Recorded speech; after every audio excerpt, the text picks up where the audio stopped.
Baik, Assalamualaikum Siti Mariam. Waalaikumsalam warahmatullahi, Nur Intan dan juga Fakrul Razi. Apa khabar Siti Mariam? Alhamdulillah, saya dalam keadaan sihat walafiat ya, dan saya juga mengharapkan agar rakan setugas pada pagi ini dalam keadaan sihat walafiat dan ceria selalu ya. Sehat dan segar dan ceria bugar hari ini sebenarnya. Meriah sebenarnya studio sini. Meriah sebenarnya studio sini.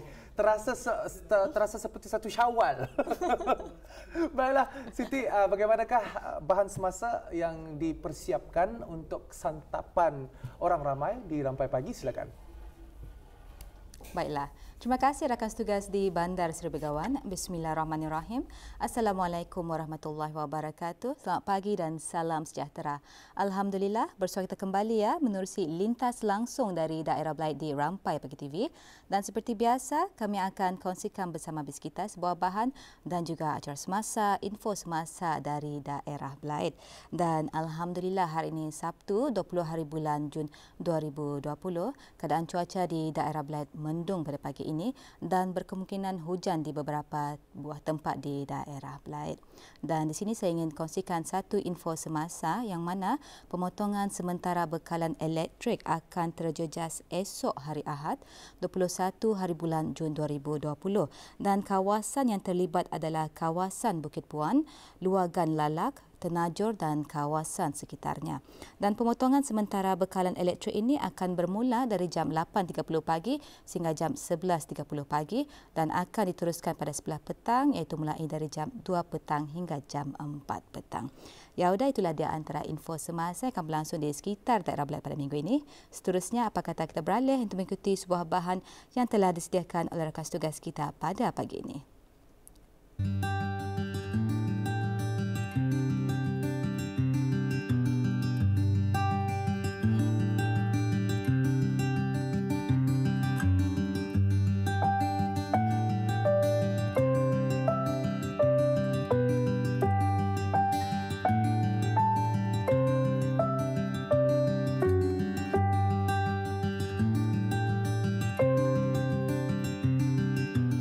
Setelah menjalani tempoh bercuti lebih kurang 3 bulan, kini peringkat sesi kedua persekolahan telah pun dibukakan pada seluruh sekolah-sekolah di negara kita.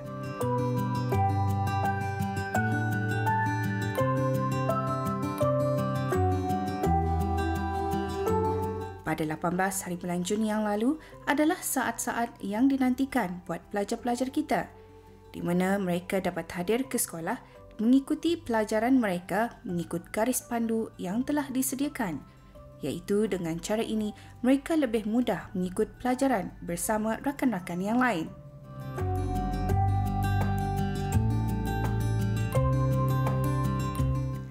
Di peringkat sekolah, beberapa langkah dibuat sebagai langkah untuk memastikan kesejahteraan dan keselamatan komuniti sekolah terjamin.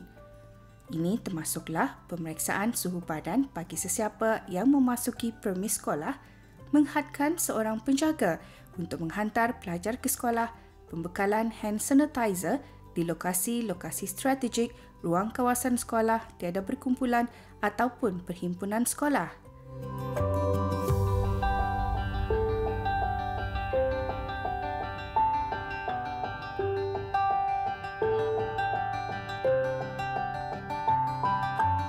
Mengenai dengan HLP, kalau bagi rendah atas darjah 4, 5 dan 6, mereka cuma diberikan sebagai home based learning iaitu sebagai kerja rumah. Tetapi bagi murid-murid darjah pra 1 hingga 3, mereka masih lagi menggunakan HLP lah, iaitu setiap hari Sabtu. Dan akan dikembalikan pada Sabtu hadapannya. Setakat ini kerjasama daripada ibu bapa amatlah menggalakkan daripada semasa musim COVID, iaitu daripada pembelajaran di rumah. Kerjasama amat menggalakkanlah, dan juga apabila sudah dikabarkan sekolah akan dibuka, memang banyaklah feedback daripada ibu bapa ni membagi feedback yang positif. Dorang bertanya, cikgu bila mula bersekolah, macam mana bersekolah dan sebagainya. Jadi perkara ni memang amat itulah menggalakkanlah.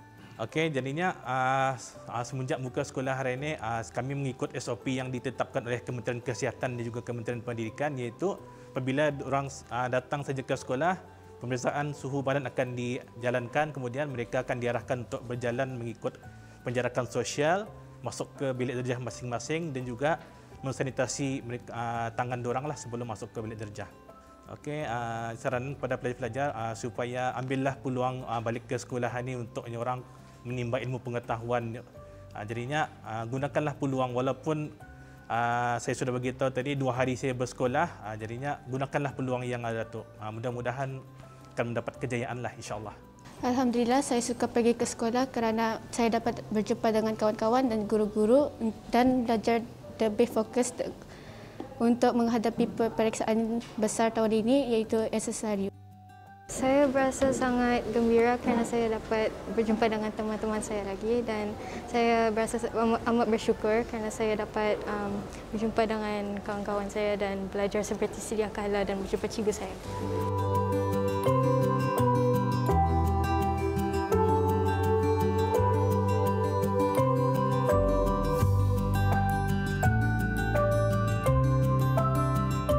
Dengan nasihat dan kerjasama Kementerian Kesihatan dalam mengikuti perkembangan semasa wabak COVID-19 di negara Brunei Darussalam, Kementerian Kesihatan juga memaklumkan bahawa pembelajaran dan pengajaran bagi sesi persekolahan tersebut akan diadakan secara fizikal atau face-to-face secara berperingkat.